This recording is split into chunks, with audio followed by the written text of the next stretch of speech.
everybody, and welcome to another episode of the Roland Rock Podcast. I'm your host, Rocky McVey, and I'm here with my co-host, Roland Robinson. Hey, everybody. And today we have Rene back. Say hello, Ray. Hey, guys. And we have another guest today. This is the first time we've had a four-parter on here. And Jason Carman. How do? Okay. All right, well, this week it's another Wrestlecast. We're back at this. Like we said, we're going to be like once a month, although I think this is a little bit faster than once a month for the last one we did. But we had this topic and we want to talk about it, so we brought it on early. But this week, we're going to talk about announced teams. We have, it's pretty much just like last time. We all have the exact same lists. So instead of like doing individual lists like we said we were going to do, it's one big list and we'll just go over in order. So I guess we'll just jump right in. And the one that we're going to talk about is probably most of the listeners here. The first one anyway, is going to be like who everybody knows. And that's good old JR and Jerry the King Lawyer.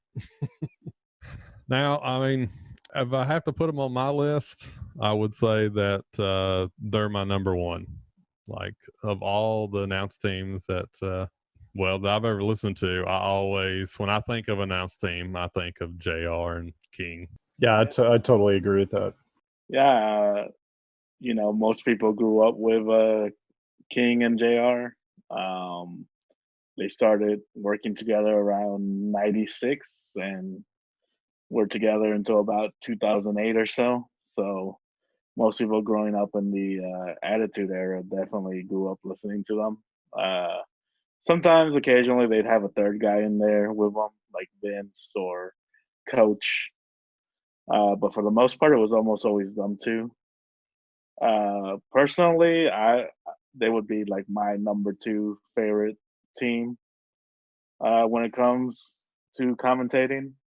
But yeah, they both work really well off of each other. I just have always thought they had the perfect team dynamic. And when I think of announced teams, that's what I mainly think of is like the team dynamic between the two, or sometimes it's three, or lack thereof, because you can have some really great play-by-play men, and there's quite a few of them that they'll be paired up with somebody else, and then the team is just pointless. And we've seen that in quite a few different areas. But JR and King, I mean, they're just perfect together. Like, King is the perfect heel to JR's baby face. Yeah, very true. It's great because, Lawler was always going for the heels and stuff like that and always trying to defend their actions. That's something I think that today's wrestling is missing out a lot, is having that heel commentator that's rooting on the bad guys. Corey Graves does that a little bit, but for the most part, he kind of, depending on who's out there, he'll be cheering them on, and then sometimes he's against certain heels. But yeah, I mean, Lawler was great, especially in the Attitude Era with like the corporation and basically kissing Vince's ass out there. Well, that's like you said. It really is about the dichotomy between the two and how well they're able to bounce off of each other. And when I do think about great commentators, they are usually either number one or number two in my mind. And that's because of their ability to bounce off each other, really quick-witted. Like, Lawler could always come up with something just like that to bounce back at JR, and they could just verbally bout back and forth through an entire match and not make it boring.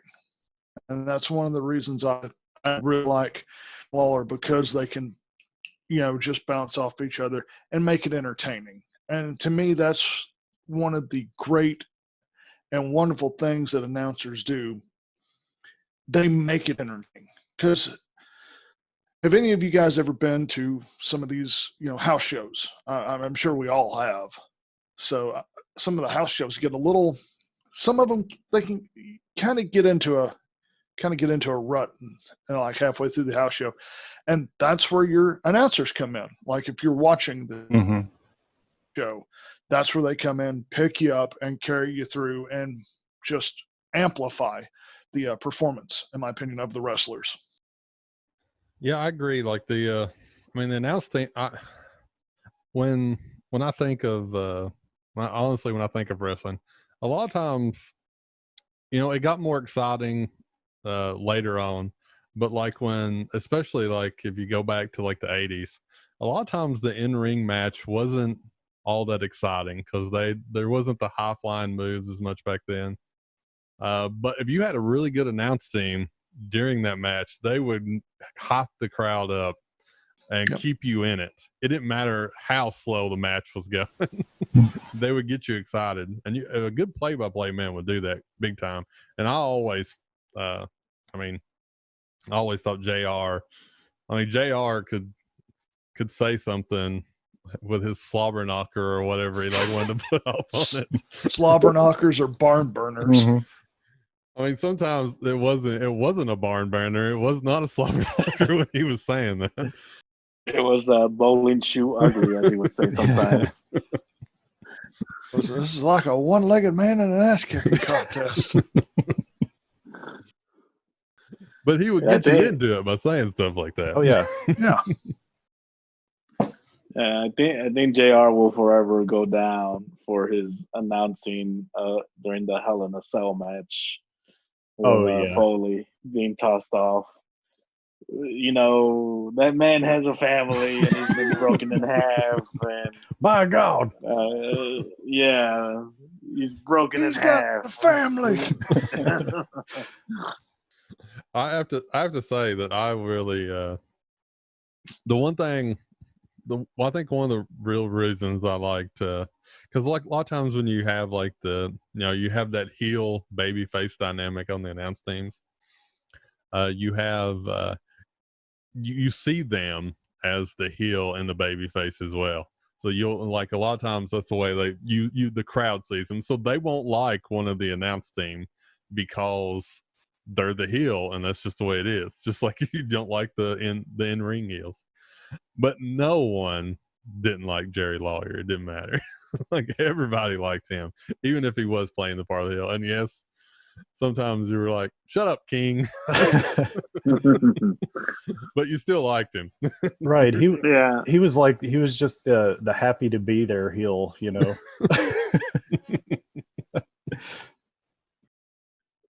I also like you said, even though he was a heel, whenever someone would talk down to JR or something like that, Lawler would step in and turn face for a moment for the crowd, just because it'd be like, yeah, we're not, we're always talking shit to each other, but, that's still my friend.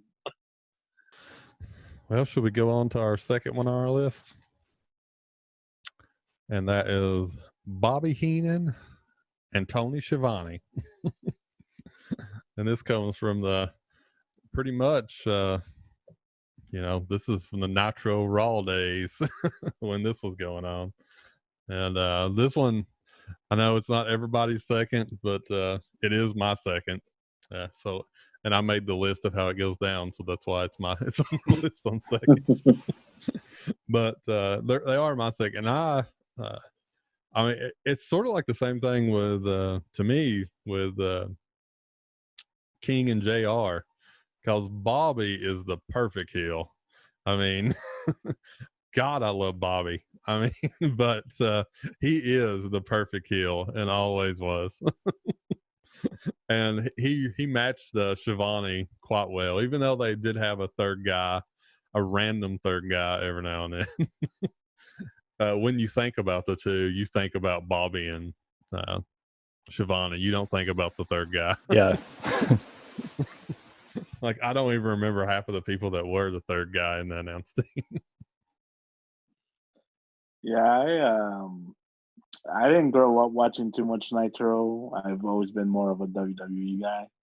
So Bobby and Shivani were actually not on my list, but I do listen to Shivani's podcast a lot nowadays, and he's a very funny guy. But Bobby Heenan, man, I mean, he was such an incredible wrestling personality. Like he's like top 10 all time, even though he never was a wrestler, but he was so entertaining. And like you said, the ultimate heel. Like you always wanted to see one of the baby faces just punch him in the face, you know? Yeah, I agree with that. You always wanted to see Bobby get punched in the face. That was and God, that would be when that happens, he put on such a show too with it. So anytime Bobby got like involved with a wrestler, it was something. The show he'd put on for you. As Ric Flair would if he got hit. And if you thought Lawler was quick with it, he needs to take a back seat to Bobby, because Bobby was just greatness. I mean, Bobby had been doing it for so long. I mean, even when he was with Shivani, he'd already been around forever. I mean, by that point, on the last cast, Roland had mentioned the Heenan family. I mean, that had been going on since the 70s. I mean, and it was he had his own stable at that point already. Yeah, I want to say he started late 60s in the AWA or so. Yeah, it was sometime in the mid to late 60s, I think is when he started.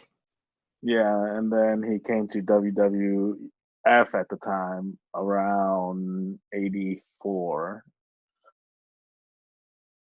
or 85. And then he was there until about 93 and then went to WCW after that. And then he was able to come back to WWF in around mid 2001 until he unfortunately passed away about 4 or 5 years ago. From, I believe he had, was it throat cancer? I think it was, yeah. It was throat cancer. Which he had a great line about that when he said, if Gorilla Monsoon could never shut me up, neither is this.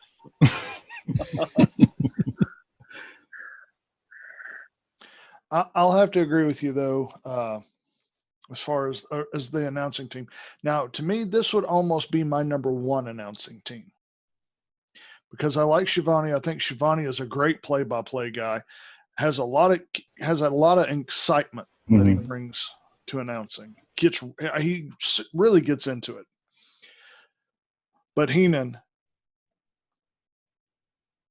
my God, that man's wit. There will never be another wrestling personality as quick-witted and as smart as Heenan was. I am willing to put that out there, that there has never been and possibly never will be someone as good as Heenan. There will always be people that come close, but I don't think there'll be anybody to actually top Heenan's personality. So I was going over some old I went through the network this week and watched some old pay-per-views with Heenan and Shivani, and one of them was, and it was almost like clockwork. So they're sitting there live at the pay-per-view talking back and forth. I think it was Halloween Havoc or something. And you see Bobby just fooling around with something. He finds this little mask and just puts it on. And he's saying something smart, some smart remark. He's just got this little like domino mask. He's making some smart remark to Shivani and just looks over at Shivani. And Shivani, with just like that, just grabs it, just pops it right on his face. So you got to be really comfortable with the guy you're working with just to reach over and grab his mask and pop it. So I really think that their dichotomy worked very well. And I found them oftentimes a little more enjoyable than Lawler and JR. Now, does that mean that they're better? I don't think so, because the top two, I don't like saying one announcing team is better than necessarily another when you get to that, when you're dealing with those kind of personalities, because they're great in their own right.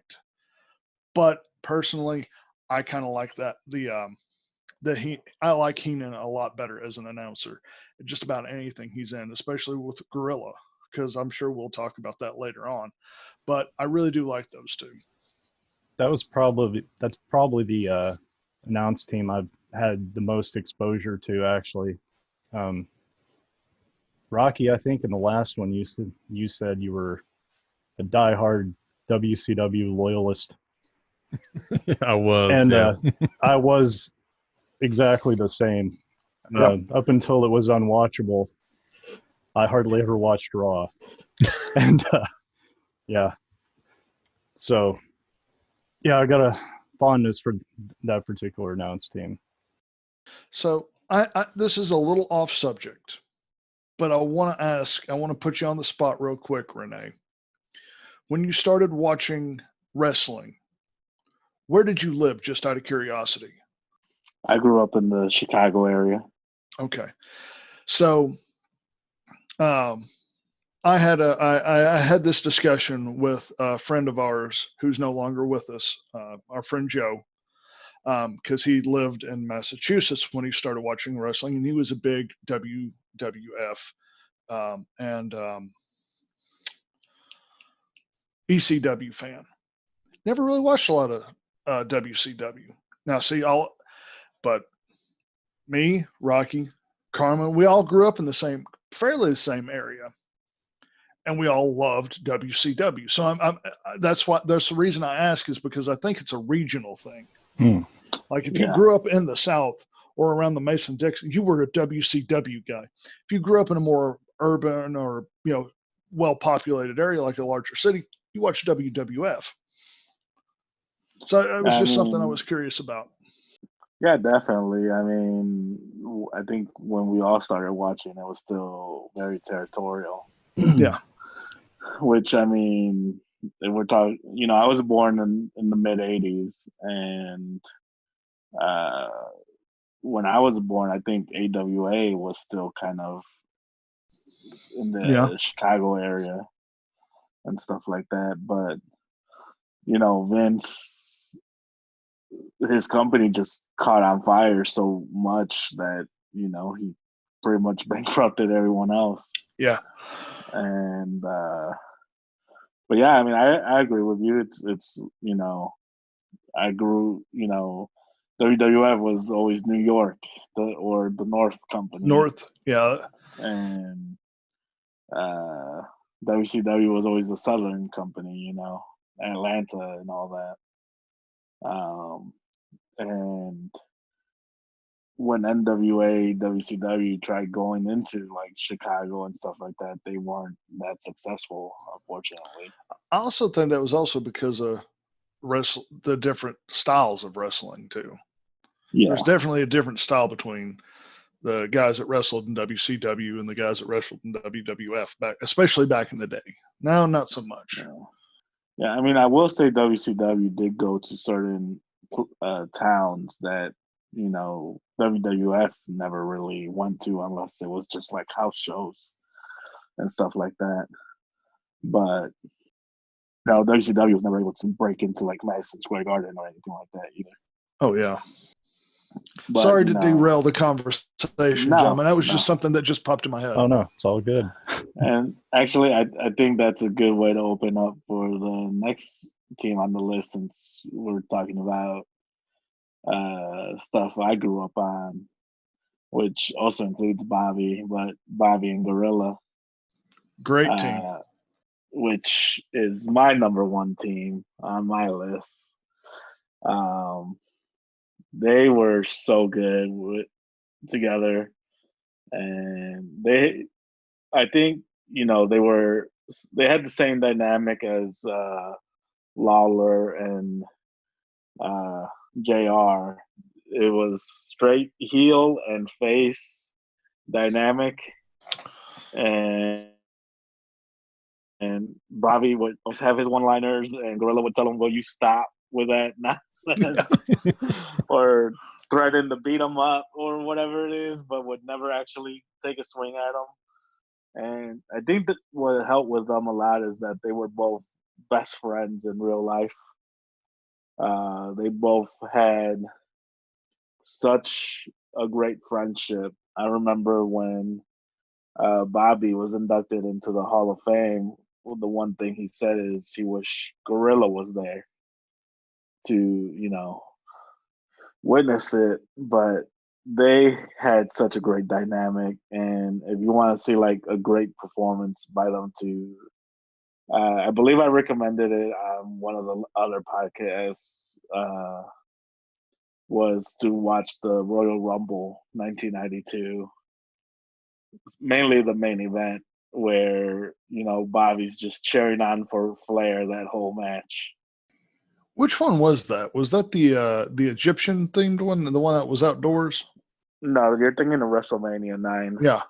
No, Royal Rumble 92 was where they had vacated the title because of the whole Undertaker Hogan at Survivor Series, Flair getting involved, and then he got involved in the rematch, so they vacated the title.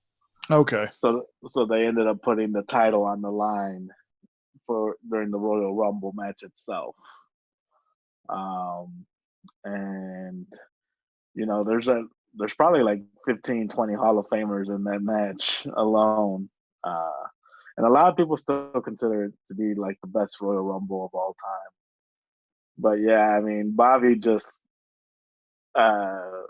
cheering on for Flair during that whole match. And Gorilla just like, Flair came in at number 3. There's no way he's winning this. Yeah, I do remember that now. Yeah, he went all the way. Yeah. I think he was the first guy that, had come in like the first 10 and won it. Mm-hmm. Went like 62 minutes or something like that in the match. But I also remember Bobby, like I said, he had so many good one-liners at the WrestleMania where Reba McEntire was singing the national anthem. And he says something along the lines of, I think that's a Tito's sister. Her name is Reba. And what I remember, so see, I mean, I didn't watch a lot of those early pay-per-views or anything, but at that time.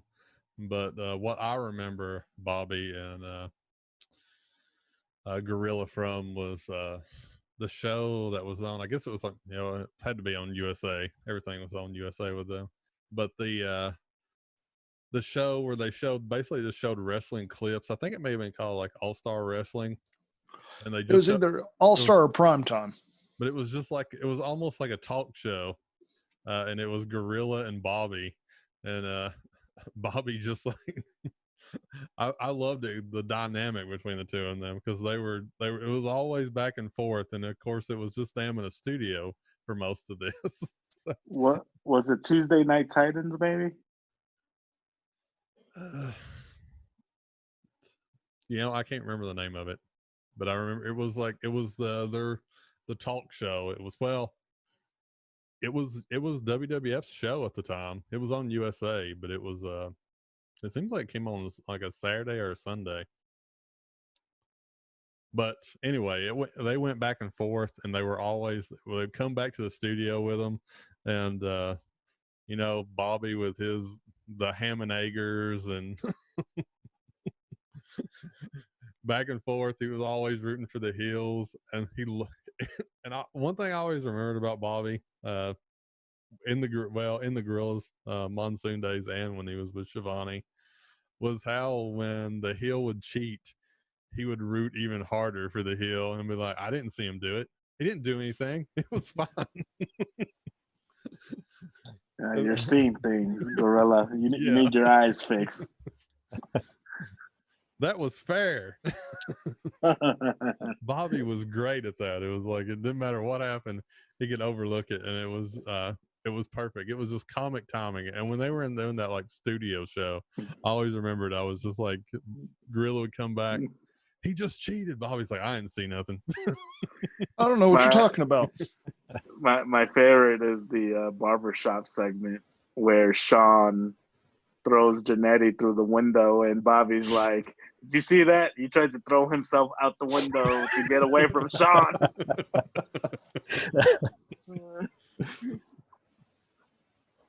Oh, well, I was looking it up. Because you're thinking the same thing that I grew up watching with Heenan and Gorilla, Rocky. It was either prime time, because I think it was prime time. I think it was. And then they also done one. If I'm not mistaken, they had a show called Sunday Night Slam as well. But I want to say it was like prime time, where they went over clips from wrestling, and they would sit there. They'd go back to the studio. They'd jab back and forth, then have a clip, then come back, jab back and forth. Yeah, it wouldn't even be like whole matches. It would be like correct, just partial matches, and then they'd go back to Bobby and Gorilla. And that was prime time, and that was usually, if I'm not mistaken, was on Saturday nights, and if I'm not mistaken, USA would rerun it Sunday afternoons, because I'd have to go to church with my family, and then I'd, as a kid, sitting around the house all day on Sunday, you'll start flipping through the TV channels, and that's where I'd come across them all the time. And that was how that's when I first had seen Gorilla. And it wasn't until, and this is a total crime, but I'm willing to admit this, I didn't know that Gorilla was an actual wrestler until a while later, because when I first started, my first introduction to him was him commentating with Bobby the Brain Heenan. So it wasn't until years later, once I started getting more and more into wrestling, I was like, oh, he used to be a really good wrestler. Awesome. And he was huge. Yeah. He was massive. He was a big guy. I remember when they wrote him off that one time with Vader attacking him, and he was like almost bigger than Vader. Yeah, Vader, yeah. So I totally agree. I grew up watching these two go back and forth. And like I said, so as I have watched wrestling growing up, there are few staples as far as announcing teams go that just work together. And like you said, Rene, I totally believe 100% is because they were such good friends. Heenan and Gorilla. You ask anyone, this is going to be on their list. If Heenan and Gorilla is not on their list, I have serious questions about them at this point. You can just disregard anything they say. Well, I mean, at this point, though, you also gotta put in the fact that we're getting pretty old. Like a lot of people probably would never even heard of Gorilla Monsoon that watches wrestling. Shut up, Rocky. Well, I'm just we're old now. We're old now. I mean, and we were watching Gorilla and Bobby in like the mid '80s. I mean, and that was before. I mean, a lot of the viewers today were even born. Exactly. So I can totally see where you're coming from on that. There's going to be I mean, even Bobby and Shivani. There might be some that don't remember them. But speaking of Bobby, I always found it I always found it really sad that what actually had taken him from us was the one thing that actually, like his whole motif, he was so quick-witted, and he always had something to say. Always had something to say right back at you, and then he couldn't talk for a long, long time. I am glad to say, though, I did see a few things of that he had been back in public eye before his passing, and he had actually recovered a lot of his voice back. So I will always be thankful that at least that before he passed away, he was able to actually start talking and just messing around with people again. And I heard that some people had seen that when he would be at conventions or something, he'd have a cane or something like that, and he was quite a whimsical gentleman to meet in person, from what I have heard. Like, I think there was a lady in a dress at one point that was walking past him. As so as the story goes, I was not there, so I can neither confirm nor deny this as being true. But the story I heard was he had that cane and he'd just be like, whoop, trying to peek up her dress there, just messing with her. And I'm like, that kind of does seem kind of very, very Bobby-ish. Yeah, I'd buy it. But yeah, absolutely. I think they were a great team.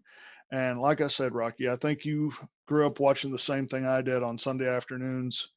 I remember one where they were by a swimming pool a lot of the times.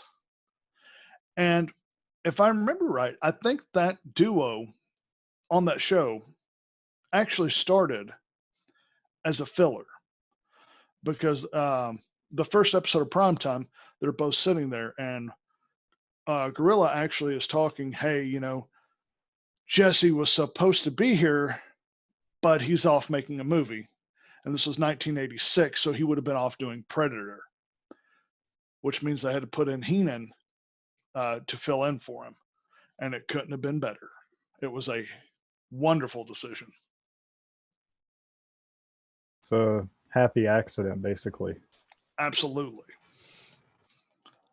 So just not to get off topic too much, but Bobby, better announcer or better manager? I would say better announcer, because you get to hear. You get more of You him. get more of them, yeah. But man, getting him in that weasel costume, watching him run around like an idiot. Yeah. I don't think you could go wrong with either. I would honestly, almost say that he was either way- always the manager, regardless, even when he was announcer. True that. Like that's the way I kind of considered it. Even when he was announcing, he was playing that manager character. Yeah. And he was still perfect. Yeah. So definitely. I'm not sure if he ever quit being the manager, even when he was announcing. Speaking of that, one of the best compliments and one of the highest points of this man's career, Jim Cornette.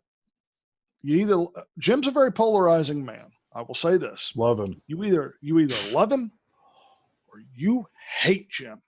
I personally think the man's a national treasure. I love Jim Cornette. I'm a Cornette guy.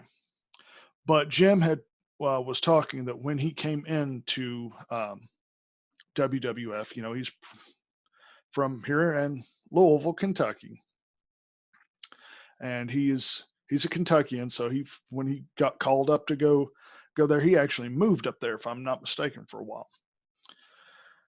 So he's just like kind of a fish out of water, so to speak.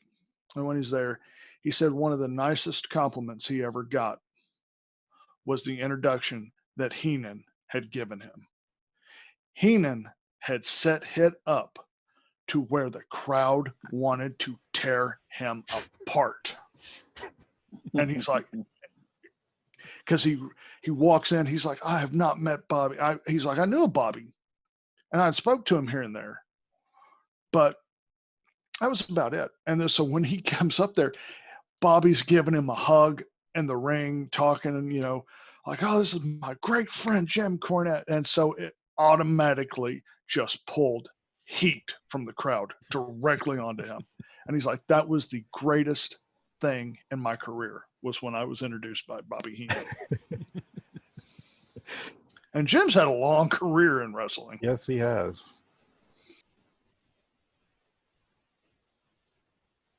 But yeah, it says a lot when he can just transfer that much heat instantly, Yeah.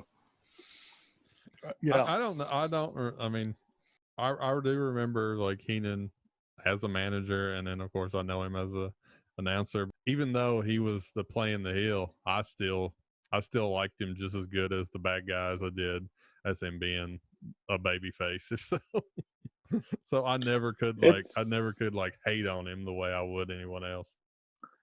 It's kind of surprising that WCW never primarily used him as a commentator.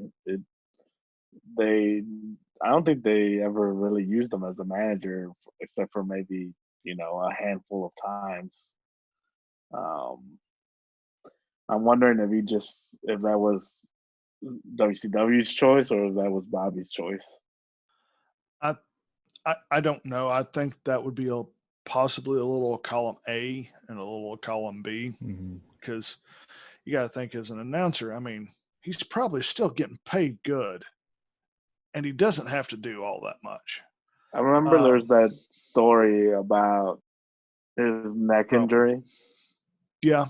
He had a neck surgery, and I think Brian Pillman one time snuck up behind him or something when he was commentating and pulled on his collar or something like that. And they were live on the air, and Bobby was just like, "What the fuck are you doing?"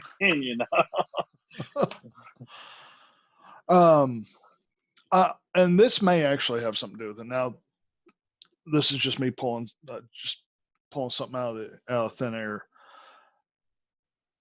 That would have been about the time you started seeing managers go away, if I'm not mistaken. Yeah. Because it was sometime in the mid-90s that managers started fading away. Yeah. Which is sad because I love wrestling managers. Because you have a great wrestler who you don't get him on the mic because he's god awful on a mic. Mm-hmm. Put him with a manager, boom, instant hit. I was going to say, I don't know why Rick Rude ever needed a manager, but it was Heenan. So, yeah, you don't really have managers nowadays except for really Paul Heyman. He's the Brock only one. Lesnar, yeah. And Brock really does need a mouthpiece. He does. Definitely.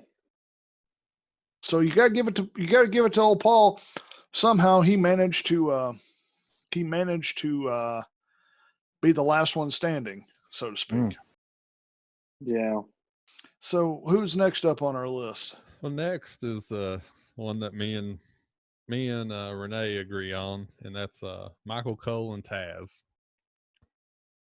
And I will say, this was when this came about, I did not think I was going to like this team. Like, I remember when they first started as a team, because I did not like Michael Cole at the time. I did not think he was a good announcer. I thought that he should just be, the guy in the back doing the interviews, and that's all he should do. Because, like, at the time, he would just come on, like, as announce team. Anyway, he would mostly just come on, like, if JR or King or someone was off, and then he would take their place for a week or something.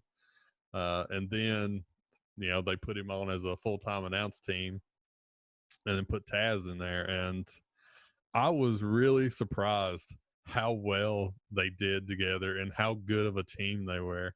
And I didn't put them, they weren't in my top three, but I know Rene has some thoughts on them, and he puts them pretty up there in his top three. But I do count them as my number 4 on my list.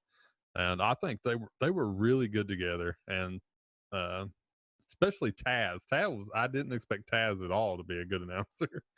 That just sort of came out of nowhere when Taz started announcing, and then he turned out to be a great announcer. And they had that good dynamic, just like we were talking about there, when they just played together perfectly. Yeah, definitely. Michael Cole, when he first started, he did start backstage and stuff like that. And like you said, he would fill in for JR mostly when he had his Bell's palsy situation happen.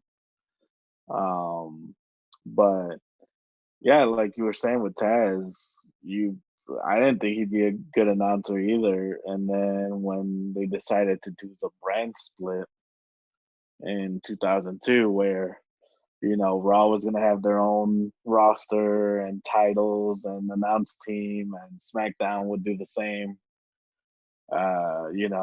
They decided, all right, then we're gonna, SmackDown put Taz and Michael Cole together, and like neither one was the best at it, but they had a chemistry that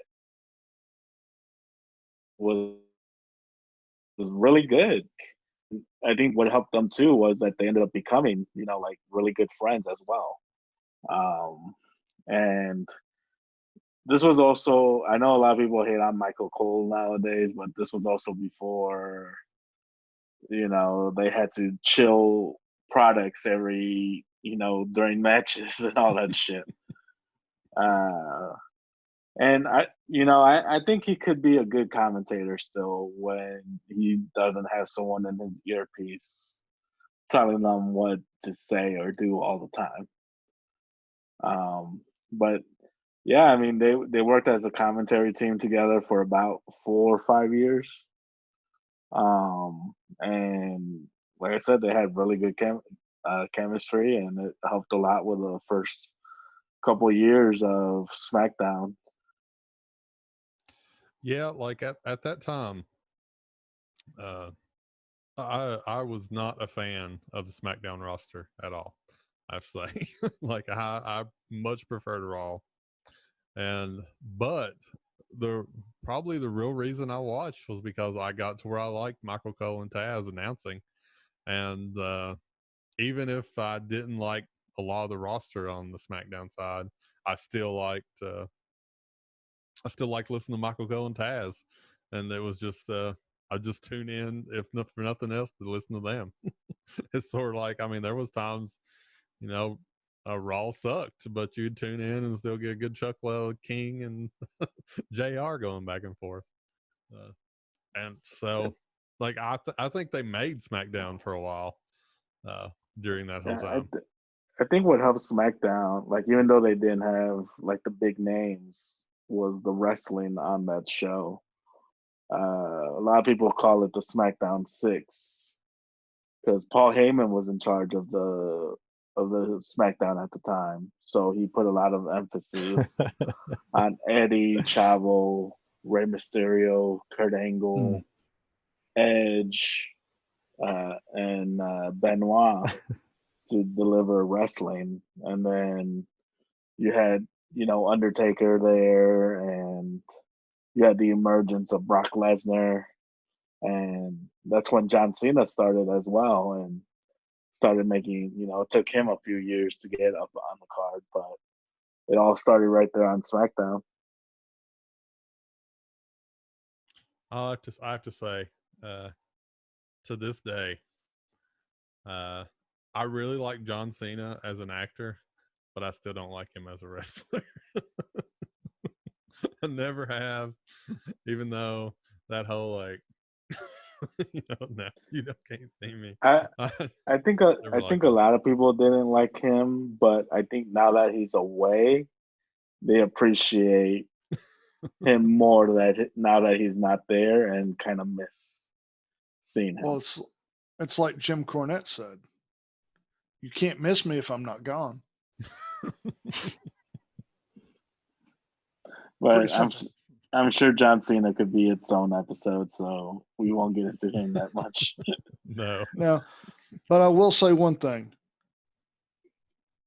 There was one John Cena thing they did that it lasted for all of 2 weeks. They almost turned him heel, and I wish they would have. That's for another episode, though. I didn't watch a whole lot of the guys. I watched a little with Taz as the announcer. I thought I didn't expect him to be good at all. I expected him to be awful. I was like, okay, it's just this hardcore wrestler from ECW. He's just, I've seen him in ECW. He's a good wrestler. I just don't know how he's going to be behind the mic. Because he never talked. Exactly. I was just like, He was an ass kicker who would just stand there with his arms crossed. Yep. And the damn towel on his head. Yeah. So I was like, I don't know. But I'll be damned. As soon as he put that coat on and came out, cause I was like, and he would have sold. his sunglasses always on. I was sold. He actually impressed. He impressed me. What little, like I said, I didn't see him get a hold of Lawler and JR or Bobby and Gorilla or Shivani. But I do know that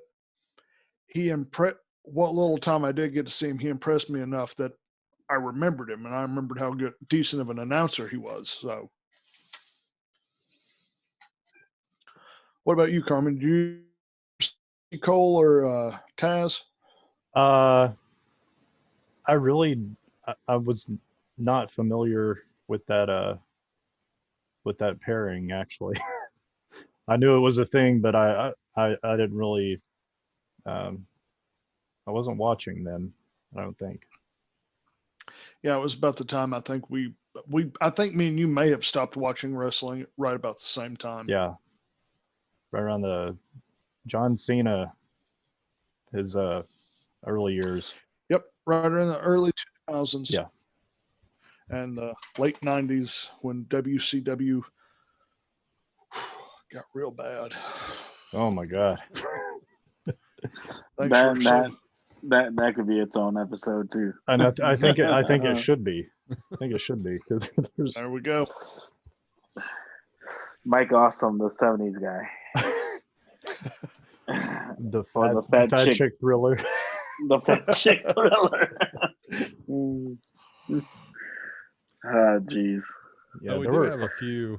We do have a few like honorable mentions that we should mention. Okay. And, I think that we have to mention Jesse and Vince. Yes. And also Jesse and Gorilla. Like both of those have to be mentioned. They were good teams. I'm not going to say they're not the tops, but they still were good teams. And Vince, as he proved once he later on, once he was really in the ring all the time, he had some of the best faces of all time. Even when he was on the announce team, the things he would do.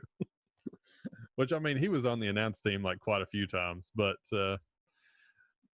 Jesse was perfect with him, and he was perfect with Gorilla too. They went back and forth. Now I wasn't. I did watch a few of the a few things with them back then, but mostly looking back on them is all stuff that I've just watched on the network and stuff as I went back in time because I didn't get to see it live originally. But they were good. They played off together, and it's weird to think that at that time Vince was kind of was the baby face of the group. You don't think of Vince being a baby face, but it is really at the time he was. Red bow tie. Yeah, it is really hard to look back on, and he would have those colorful blazers on too. and the long microphone. Right. Yeah. Honestly, my preference is probably Jesse with Gorilla.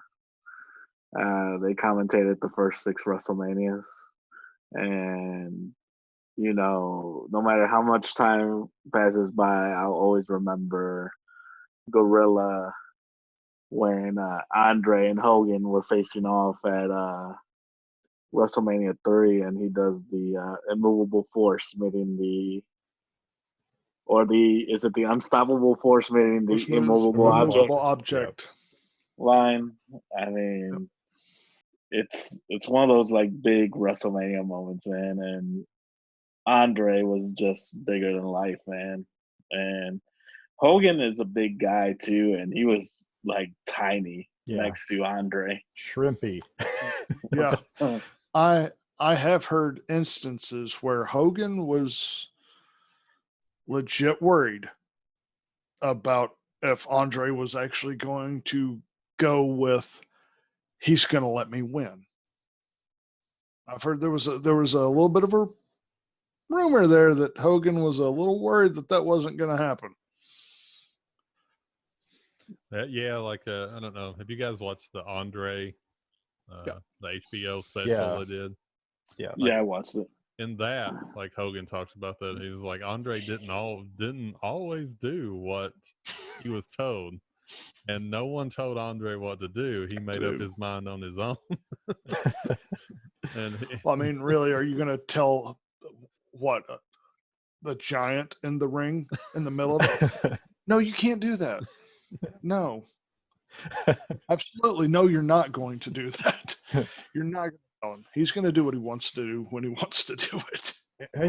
Hey, Andre, you might want to do this if you want to, if you feel like it. If you could, buddy, that'd be great. That'd be great.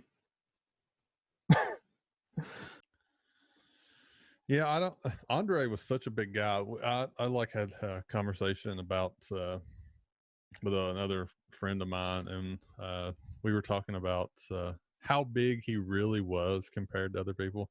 Because Hogan was 6'5", I believe, or 6'7". Is he 6'7"? I think he's 6'7". Yeah, like 6'7", 6'8". He's not now because of all the back surgeries. I know he's lost like a lot of height, but at that time he was huge. And like I've seen like other matches. You got some of the other the giants that Andre went up against, and even those guys. And I mean, they were huge dudes. We're talking like people that's almost 7 foot tall, and Andre made them look like tiny little men compared to him. Mm-hmm. And Andre was billed at 7'5", I think. Yeah, maybe right. 7'6". I don't know if he was actually that tall, but that's what he was billed at. I'd say he had to be. If he wasn't that, he was very close to it because he was huge compared to a lot of other guys. I mean, he was I cannot think of what the guy's name is. He was the Japanese wrestler that was the giant, basically in there. Ricky Dozan. He was huge, and Andre wrestled over there for a while, and Andre was like quite a bit bigger than he was. Well, there's two guys. It was either Ricky Dozan or Shohei Giant Baba. Giant Baba. That's who I'm thinking of. Yeah. Like he was a huge guy, and like Andre wrestled with him and against him when he was in Japan. And I've watched quite a few of those matches, and he made Giant Baba look small in comparison. But then you would see Giant Baba in the ring with the other guys. I think Giant Baba was about as big as Hogan, wasn't he? No, what I'd seen, Giant Baba was almost 7 foot. He was like 6'11" or so. Okay. So he was way up there, and Andre was still way taller than he was. So plus the weight that Andre had too. I mean, Andre 500 pounds. His general proportions were huge. Like this would be a beer can to him. Yeah. A sized beer can would fit like that in his hand. I'm trying to remember if we ever saw Undertaker in the ring with Andre. Like, I don't think they ever wrestled each other, but even if they ever stood like in the ring together at the same time, because Andre was there until about late 91, and Taker debuted in November of 90. Mm-hmm. Was Andre there that long? Yeah, I mean, I don't think he wrestled at all in 91, but he'd make like the occasional appearance. He passed away in January of 93. Yeah.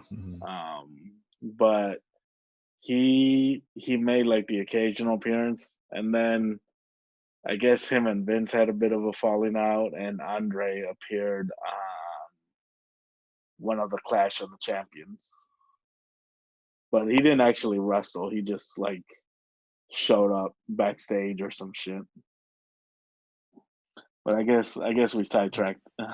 No, it's all good.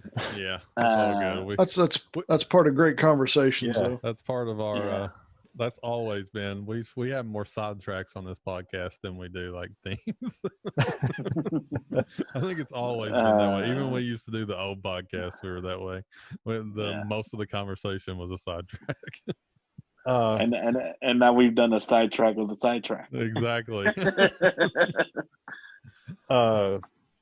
Guys, I found a picture of Andre and Taker. Okay. They're not in the together. They're not in the ring, but this was obviously on some televised event. Let's see. How much bigger does Andre look beside him? Let's see if I can. Okay, I'll just turn it around and show you.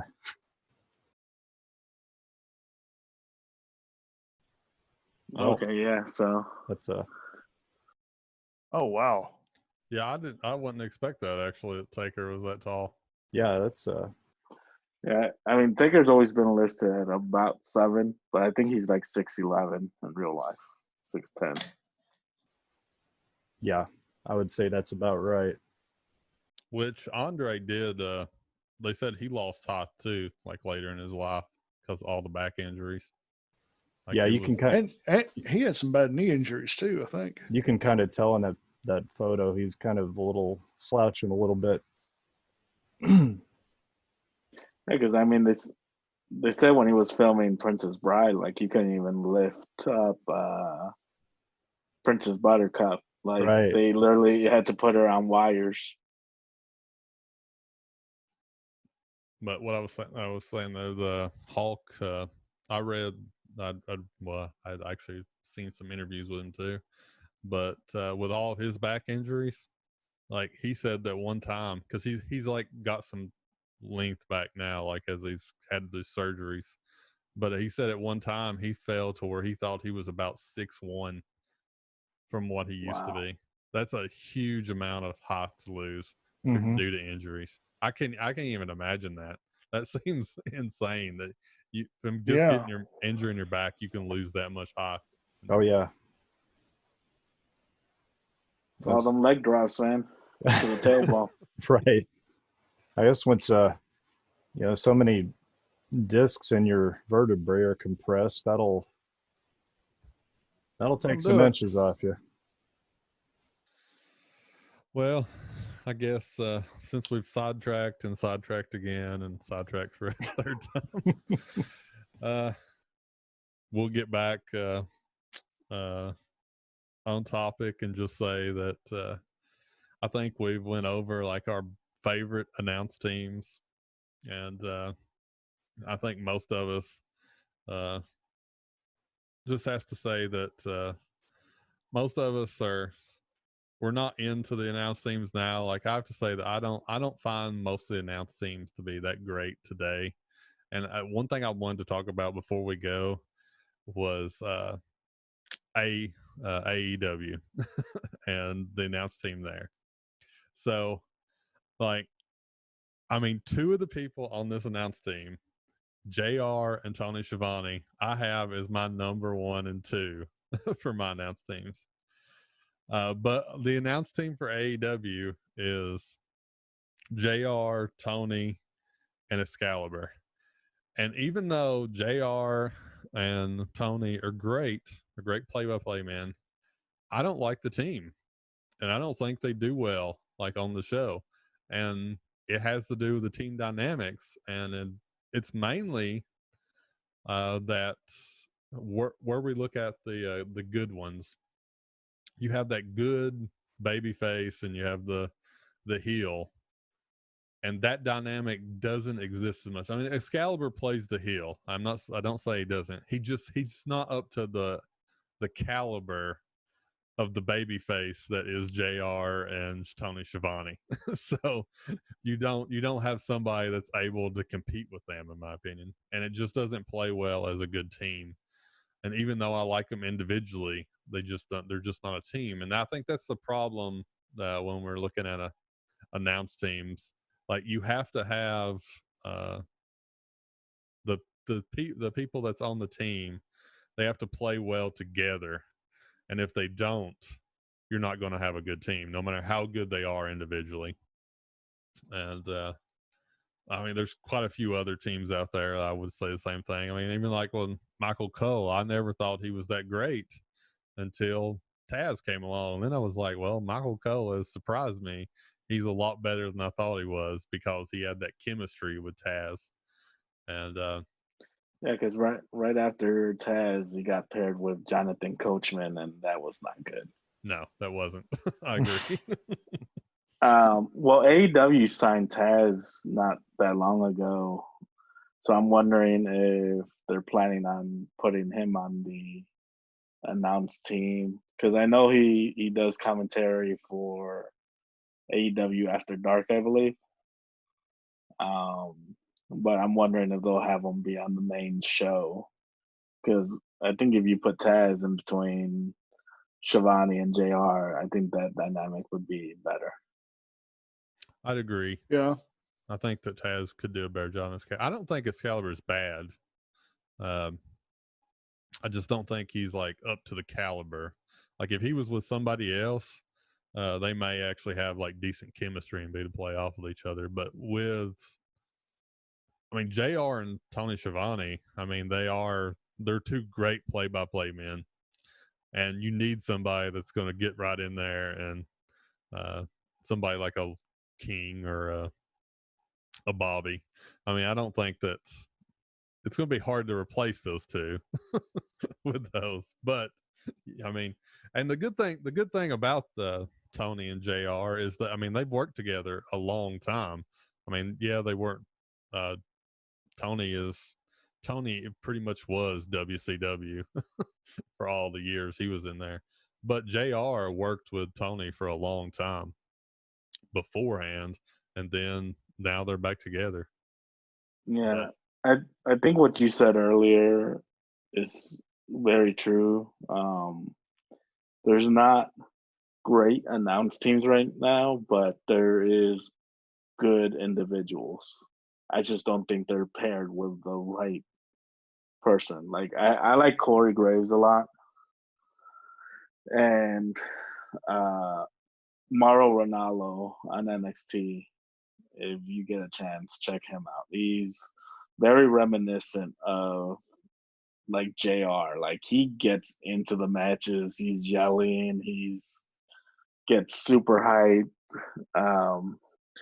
If you just go on YouTube and look him up, you'll be like, holy shit, this guy loves his job.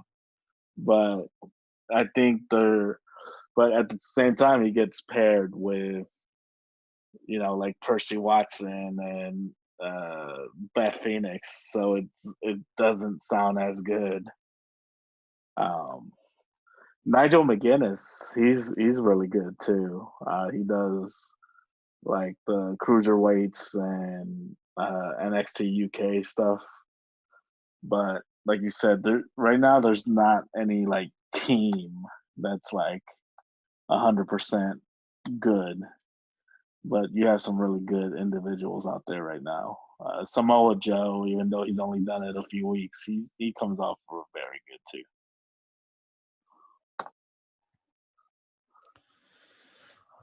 Well, I guess on that note, we've played out this theme for this week. So anybody have any final thoughts they want to say before we go? I think was one of the things that was put best. I'm wanting to say it was just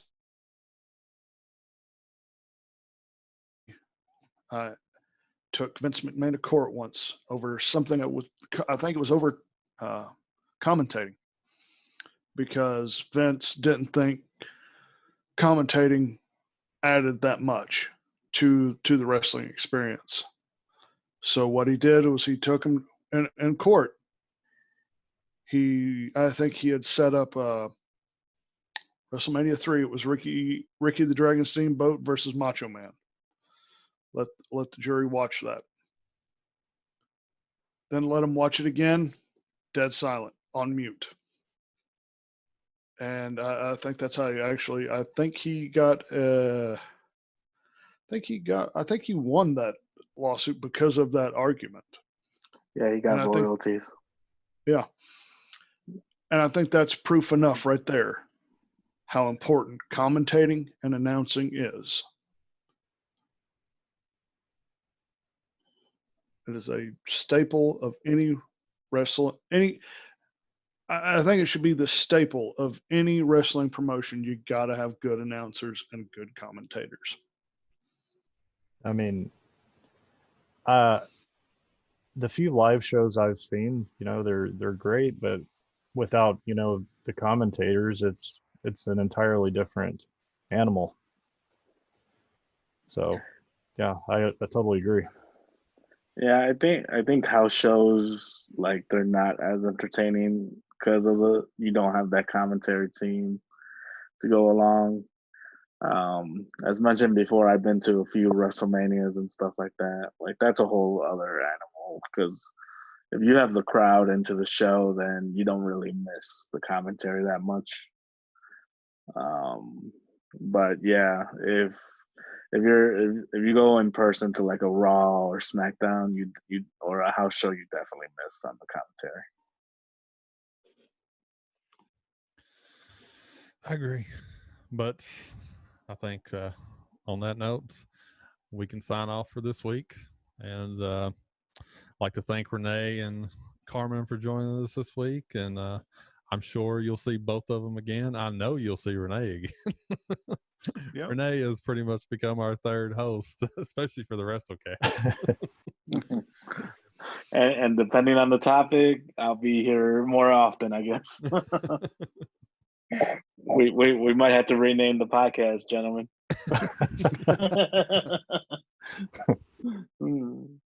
On that note, we'll talk to you later, guys. Peace out. Thanks for having me on the show.